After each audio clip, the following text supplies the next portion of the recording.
Hi everyone, I hope you're doing good. So as promised in my previous video that I will be rolling out interview experience of a person who have cracked Google internship.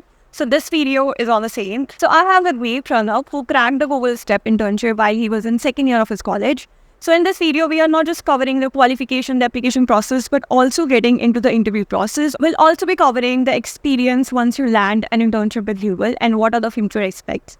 तो video को last तक देखना ताकि आपके जितने भी doubts या फिर आपको जितनी भी नॉलेज चाहिए होती है ना बिफोर एप्लीकेशन वो सब आपकी क्लियर हो जाएगी. I am super sure about that. और इससे पहले अगर आपने इसका पार्ट 1 नहीं देखा है जिसमें we have covered the eligibility and application process and how you can ace the application through your resume, through your cover letter और the interview preparation. So I would suggest कि पहले आप उसको जाके देख लीजिए and then you can come to this video. Also don't forget to subscribe the channel क्योंकि ऐसी इन्फॉर्मेटिव वीडियोज बहुत फ्रीक्वेंटली आने वाली है चैनल पे. सो चैनल को सब्सक्राइब कर लो ताकि you are not left behind and you can become the best version of yourself, and I wish you all the very best and happy learning.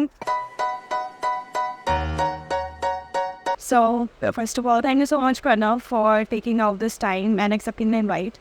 As I clearly shared, the intention of this series is I wanted to give first-hand experience to the people who want to crack this kind of internship and what would be best if I can call someone who have cracked this opportunity by itself. So to start with, can you deeply introduce yourself for the audience? Yeah, thanks for having me first of all this week.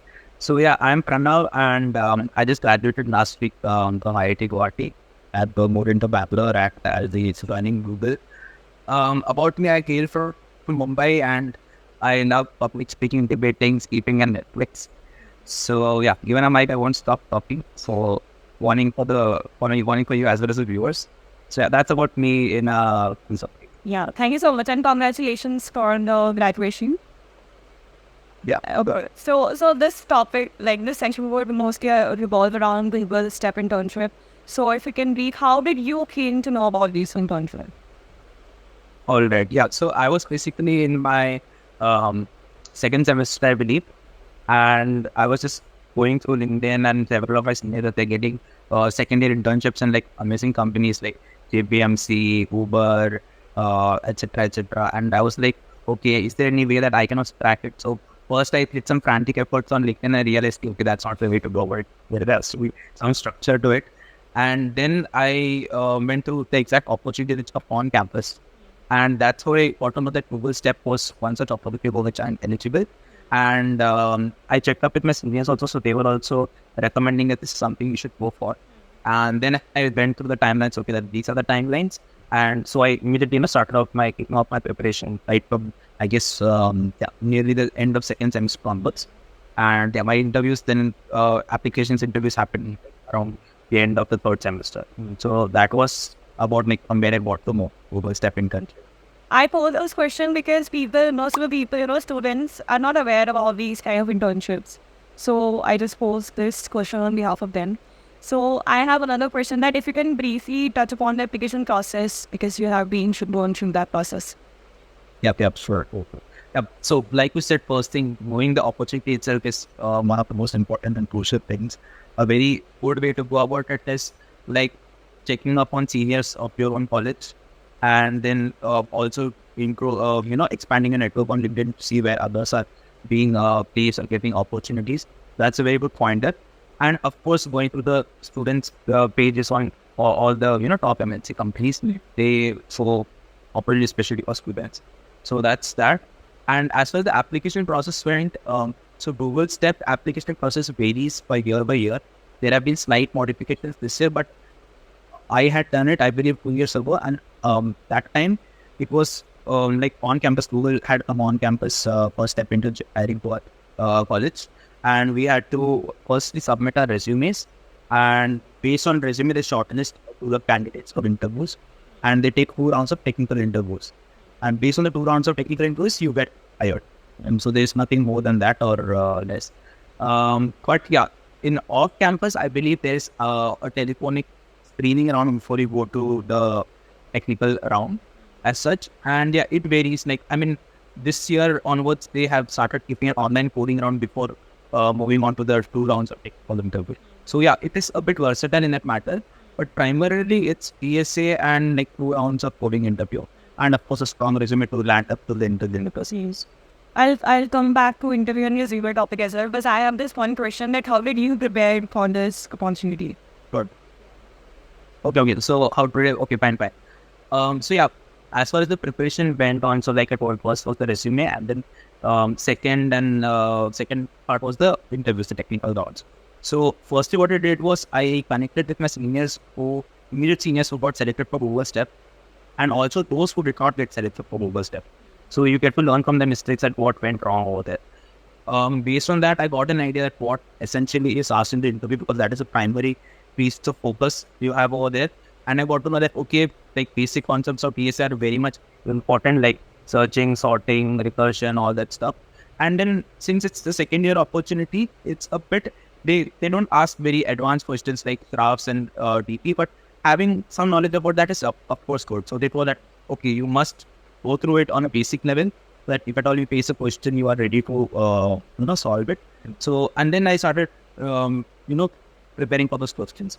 So what happened was essentially from my first semester on itself, based on advices from everyone, etc., I started doing CP, competitive programming on platforms like Code Forces, CodeChef, Coder. I started off with Hacker Rank and then went on to these. So yeah, my process of DSA was doing those stuff even in my even my second semester. And then eventually when the timelines for the interviews are coming very close by, I shifted to a very much focus-oriented approach, wherein I just solve the questions of Google, past year questions of Google, which I think was available on InterviewBit and GFC. Of course, there's there on LeetCode, but that requires a premium. So that's that. And then comes the resume part. So resume part, like I made on LaTeX overleaf, and the usual resume guidelines are there as such that to have it structured, not to have any mistakes, etc., etc. And then what are some specific things with Google, like so going to that careers page, you will find a video on like how the recruiters approach when they see a resume. So it was seen, I got to know that they prefer a lot of they prefer to be quantitative rather than qualitative. So just that I did something doesn't matter, doesn't play a lot of this thing we did. So rather to put it in numbers that, okay, this was the impact, this much percentage improvement, or I was top 1 out of so many people, that makes a difference more. And apart from that, so what happened was during my first year, I used to do CP, of course. And CP, it's like it takes a lot of, I don't know, many people do love to do CP.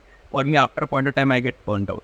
So then for time pass, of course, there is like playing and ethical stuff, but I used to venture out into doing web development and app development. So whenever I'm a bit bored with CP, I used to do that. So with that, what happened was parallelly my projects are also getting built up. So during the vacation, what I did was I did a few internships in startups. That was in the end of my first semester and end of second semester.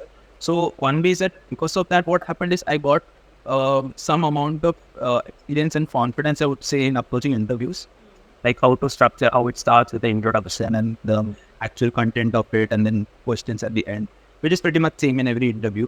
So I got familiarized with that, and a bit of the breaking the ice happens for that. So that was that. So that also adds experience in my resume. So that way my resume got built. And that was it. For the preparation part. Apart from that, if you see, of course, I also went through like in the interview how exactly Google prepares. So one was the resume part, how the interview part is basically whether you solve the question or not, they rather focus on how the thought process goes. So to have it like to speak each and every word you say.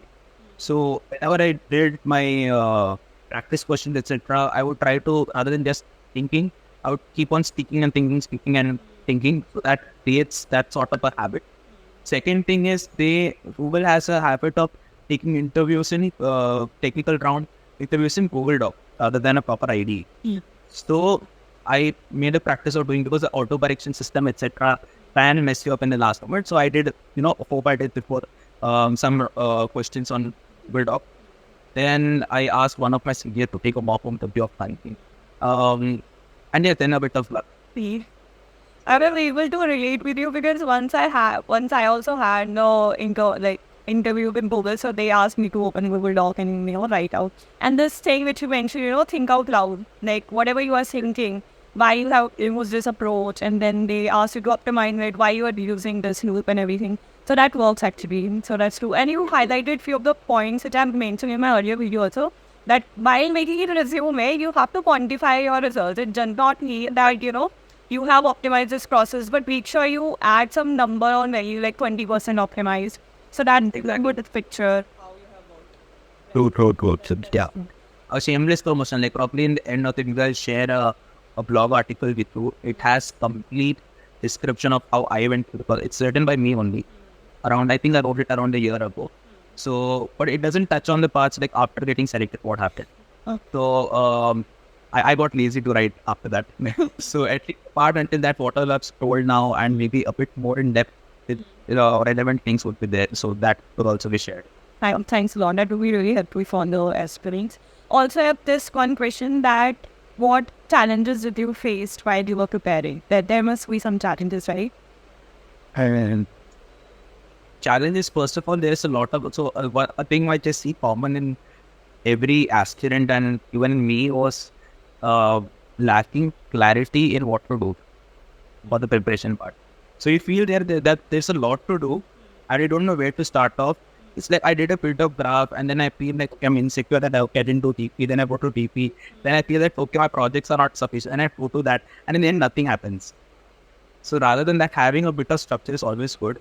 And typically I used to, so like I told, when I was, there were like phases like around my first semester and second semester, I used to keep on doing like coding contests, etc. and solve questions. Like supposing my rating in code was 1,000, I would solve questions of 1,000 code and 1,000 period so that I actually get to learn something. So like that, and then two general questions. But as the days were nearing, I tried to master topics. So rather than going for an overall DSA playlist which you find on YouTube, they just take two questions, most frequently used questions, and rather than that, better approach is to have topic-wise playlists. So you take a playlist on DP, do 40-50 questions on it, you get some good amount of code. Go to graphs, do some 40-50 questions, same thing with other topics as well. So that was that. Apart from that, the challenges which I faced, of course, there's a bit of imposter syndrome as such, that will I be ever selected, am I good enough for it, etc. But confidence is the key in that part. And yeah, I mean, one night before your first interview is always a bit nervous. That's you.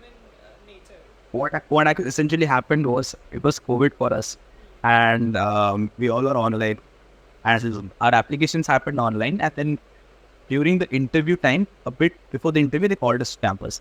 So I went to campus one day after my birthday, basically on 30th of December. I was setting up my room, that's when I got my mail that these are the students whose resumes are shortlisted and tomorrow is the interview.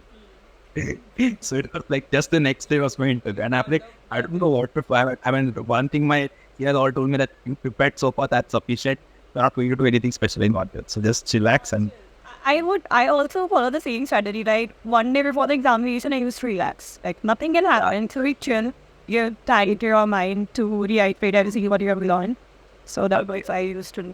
Okay, so I'll go back to the interview one, I think. So as you said, there are 2 rounds of interview, right? So what's the duration, first question? And the second is, if you can share the questions which, if you remember.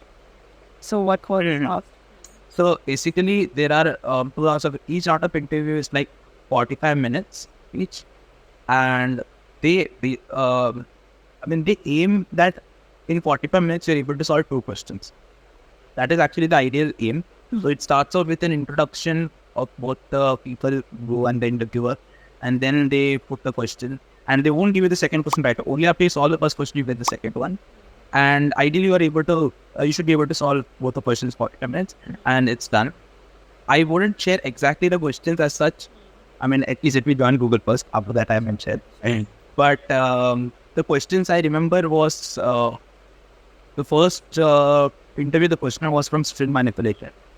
It was pretty simple string manipulation. It's a question from lead code. And then there was a follow-up of that string manipulation, which I don't think you would find anywhere so far. And I I'm still trying to solve that question. Okay, did use stupidity Gemini? Was that? Yeah. Okay. Then the second question, second interview was from Stacks and Queues, and the follow up was also from Stacks and Queues. So that was pretty straight. It was mostly implementation, so it was pretty straightforward. The thing what I would emphasize over here was like you told earlier, it doesn't matter whether you've completed the question or not. What this is your thought process. So I knew this part. So I started in both the interview rounds. I started from the very basic approach and then gradually optimize the complexities. So like if you see in the second interview, I finished both main question and follow-up. But in the first one, I forgot exactly to the follow-up from you. So if I tell it in very naive terms, what happened was in the follow-up question, I was able to come up with a very simple order and square solution. And I knew that there has to be something better. I told the interview, it was like, yeah, there is something better. And then I came up with n login. And I felt that nothing, but the interview still insisted that you can do better. And then time ran out, and then he told me that the best solution is order of n. And you find it on your own. I'm not going to tell you, it's an exercise. So that was the seat. So yeah, but it didn't matter much because I would have told him 4 or 5 approaches and why each of the approach won't work. And the approach which I did, why that slightly it's a bit big one, but it reduces the complexity. So I think that kind of impressed the interviewer. And apart from that, I think a little bit of being open-minded, I mean, like asking questions or trying to get friendly is good in a way. I mean, I remember, so I was sitting on doing my interview and there were friends away, they were chit-chatting. So, but I was like, just stay in case, my power goes or internet goes or something happens, I need you. So, and then in the end, they were like, was the interviewer asking questions or you were asking him questions? Because I was like, he don't ask any questions. So, I asked him, how is a typical day working at Google? And they told me, it's like this. I told him, can you tell me something about your projects? So, he's like, no, it would be a bit, you might not understand it. I'm like, if it's confidential, fine. If it's not, then you can tell me on a high level, it's fine. And I insisted on, so it was like that. And then he eventually had to give out some details. So it was like that. And then that's how the interview ended. So yeah, keeping an open mind is always good in the interviews. There's also one more point I would like to highlight, that the interviewer also try to keep you, hints or try to help you out. It's not entirely on you, like what I've observed, right? You would agree? Yes, I agree. I agree with that. So there's no harm in telling that, okay, I need a small hint or help. So that's always fine. But I would always say that its first point is like thinking out loud. That's the biggest thing. So it is possible that what you have already thought is being told by the interviewer. So had you told in the first place, it would be a brownie point for you. Yeah. But yes, they are your friends at the end of the day. Yeah, at least you should have this mind. You will also be relaxed. Okay. So there were no behavioral questions, right? All. No, they were no behavioral questions per step. Okay. And I don't think even in the third year SWE suite internship also they have. There also they don't have. I'm not sure about the full-time employee which happened. They have some college for placements for full-time, and there were, I believe, 4 or 5 rounds.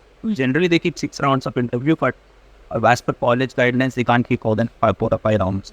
So to the best, like they grill you to the extreme. I face that. I'm like, student can only give it like, ठीक है यार. I get it. Some other. So yeah, so I don't think there was behavioral questions in well, but the other companies I've heard there is behavioral. Last year we put HR down to check the fit rank and better was everything, right? Yeah. So can we come to your internship fun of art? Like if you can share your project and how was your first day actually? Was it online or offline first of all? That's a very good question. So what happened was it was supposed to be offline. So I gave it away right over there. So it was supposed to be offline. We were all called that, okay, we were assigned offices, etc. I was assigned Bangalore, then I was assigned Hyderabad. And 2 weeks before the internship, they were like, support, everything is going to be online. And we're like providing you allowance of like 1 lakh rupees to set up your home, etc. And it's online. So like that.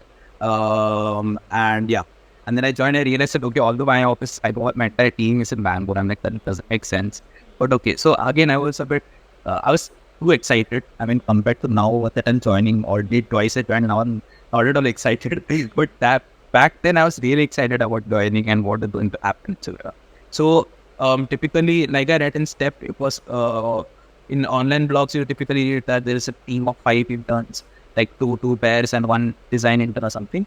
What happened in our case was like there was a mixture of like either you're solo or you are a pair of 2 interns working on a project. Yeah, that was all. I mean, in Google India at that time. So I was paired up with another intern, and coincidentally, she happened to be from my own college. So we already knew each other earlier itself. And yeah, we were working on a project, and we had a host and a co-host. So, and it's like we used to ping them anytime to ask for help. I think they would have been pretty annoyed by the end of it. So that's that. And the project was pretty interesting. It was the first time I dealt with a project on quite a big scale, I would say. So the project was open source, so I can pretty much say what I was in the Google Cloud Data Fusion team. So what Cloud Data Fusion does basically is it helps organizations maintain data pipelines. They've got various sources of data, say in SQL, some online, some local servers, etc. And then you have some CI/CD pipelines for some processing of the data and sending it somewhere to various things. So having it all connected in a very simple GUI interface was the product of Cloud Data Fusion. Now it's simple that it's like all drag and drop tools. Now so each drag and drop tool is like a module, and these modules are contributed by open source developers in the GitHub repo making a PR. So typically what happens is the team members, what we do is we go to the PR, check if it's all fine, it's not crashing. If it's all fine, we build it and then deploy it to various regions.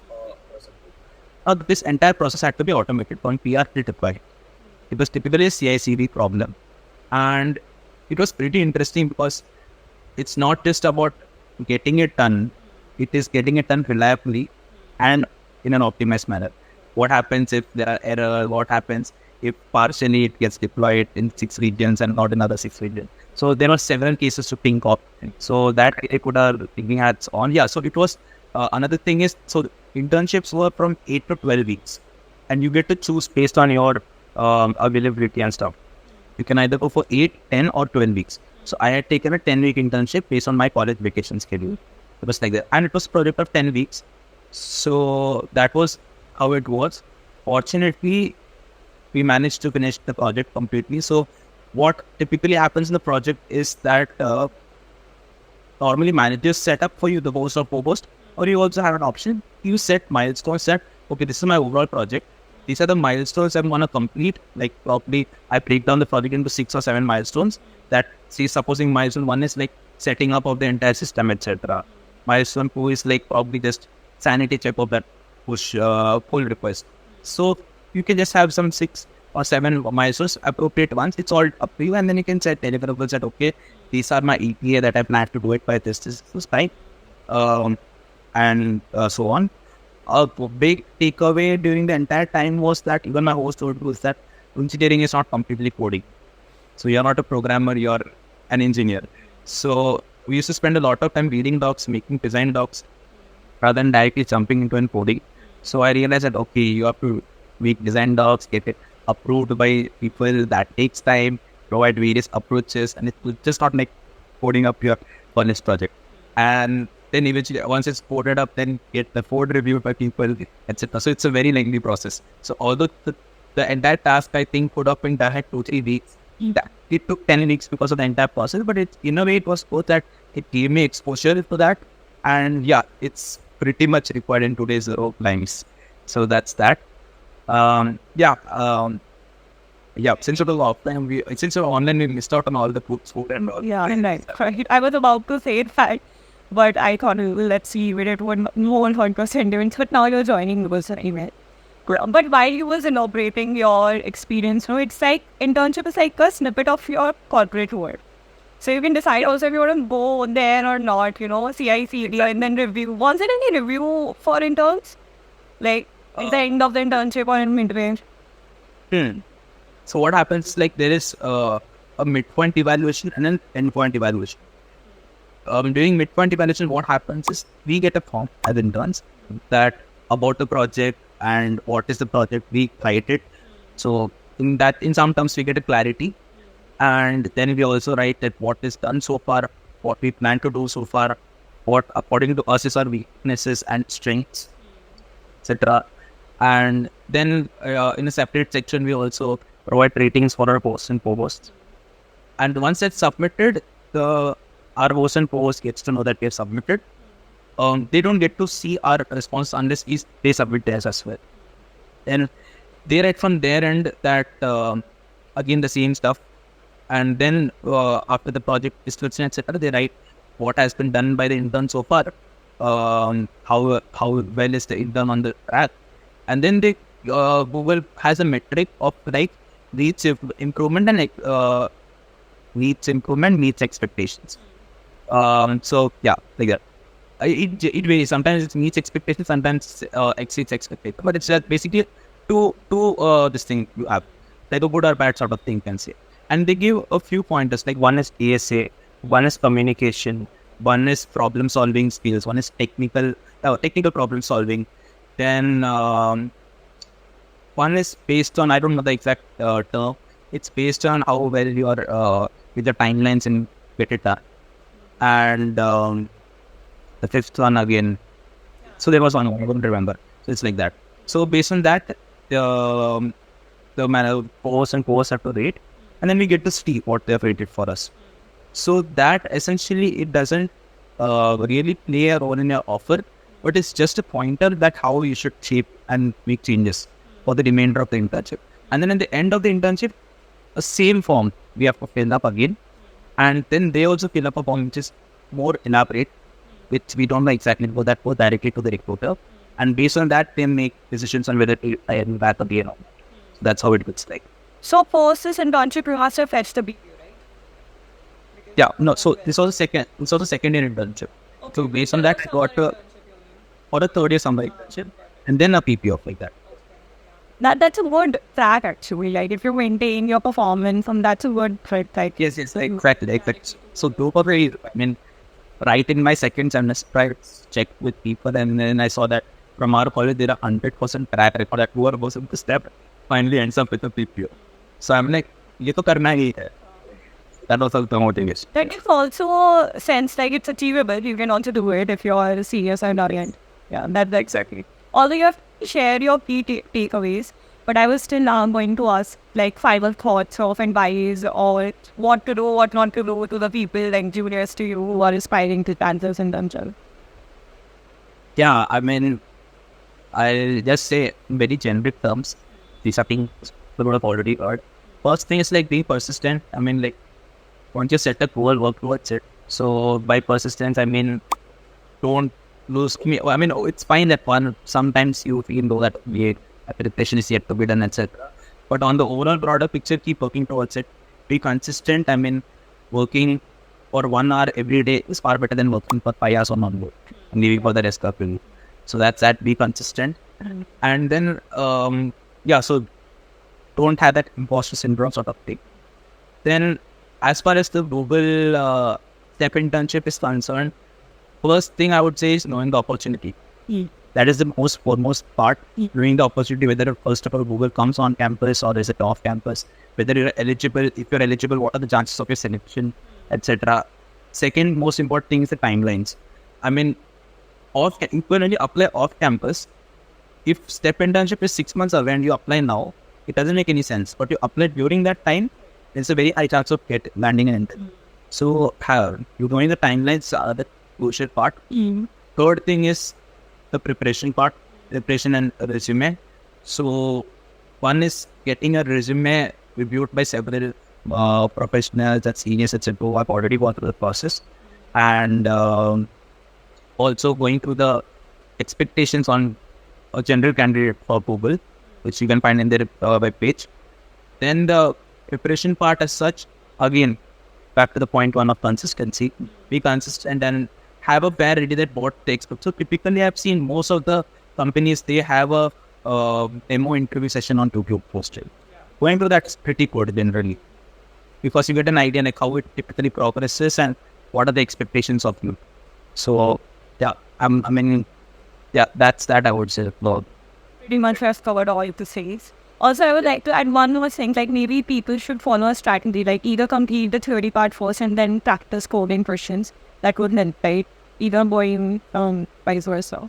I mean, as far as I know, spending a lot of time on theory doesn't really help. Yeah, really.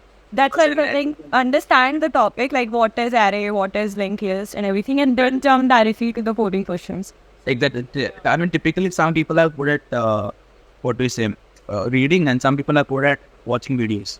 So yeah, either ways, just knowing the topic, you shouldn't spend more than a day or two. A day sufficient for more topic, and after that, just dive into questions and try a question. If after half an hour you're not able to solve it, check for hints and solution, and that's a better. I mean, don't. I mean, there I've seen people who directly go through. I mean, after 5 minutes, check the solution, code it. Okay, I understood. Then next solution code. So that doesn't work. So that's that. Yeah. So like you said, maintaining the right amount of balance between theory and practice is necessary. But just theory will land you in trouble. Yeah. That won't work, obviously. You would need to just like practice the between. Right. Exactly. But you have elaborated in very deep way. That was what was needed here. So thank you so much again. And I'm so confident that people would really find it helpful. And because you have not just shared how you prepared, but also, you know, what's the learning curve once you join Google and what's the team dynamics and everything. So thank you so much being too detailed. And again, thank you so much for your time. Wonderful. Thanks a lot and have a good day. So that's all about the video. I hope आपको इसमें जितनी भी insight हमने share करी है, जितनी प्रणव ने in depth बताया है कि कैसे कैसे इंटरव्यू के लिए प्रिपेयर किया उन्होंने और क्या इंटरव्यू का एक्सपीरियंस था, वो आपके लिए बहुत हेल्पफुल रहा होगा. एंड इफ येस तो प्लीज़ वीडियो को लाइक करो ताकि यूट्यूब को पता लगे that we are making some good content. So वो दूसरों को भी रिकमेंड कर सकता है. That's how the algorithm works. So I want you to please like and subscribe the channel ताकि आपसे आगे जाके जितनी भी इंपॉर्टेंट वीडियो अपलोड होने वाली है वो आपसे मिस ना हो जाए. And I wish you all the very best and happy learning.